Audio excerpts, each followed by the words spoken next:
aga ega koolis jah, ega ei lubatud küll, murraku neid lubatud kõnelda, jah. Ja siis, no ma olin peale tunde, ma olen seda 100 korda kõnelnud juba.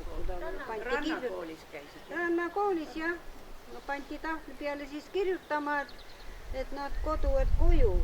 Mina kirjutasin siis terve tahvli täis seda koju ja siis kui õpetaja tuli, et no nüüd võid ära minna, nüüd ilusasti on sul selgesti kõik kirjutatud see. Mina krabinal oma kotid kokku ja õpetaja veel ütleb, et no kas sul nõnna kiire nüüd hakkas äkki? Ma ütlen, kodu! Seal oli siis kõik see õppimine ja see peale tundmisest ei mitte kedagi kasu.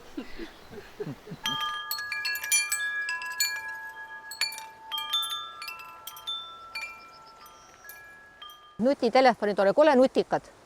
Ja see telefon näitab ära kõik minu esivanemad, kus nemad on elanud viimased 3 sajandi jooksul. Nemad on elanud Saskveren, Äteniidin, Lümatin, Punnikveren ja lõpus on kõik Kodavere jõudnud. Ja telefon näitab kõik neid ära ja telefon mul kogu aeg tuan lava peal. Ega mina teda tasun enda kanna. Tema on ühe kõha peal, aga ega päev on tema ise kõsta näitab. Kole targad on need nutitelefonid küll. Ja ei julgegi enam ühen võtta, kes teab, mis tema minu kus ta veel teab.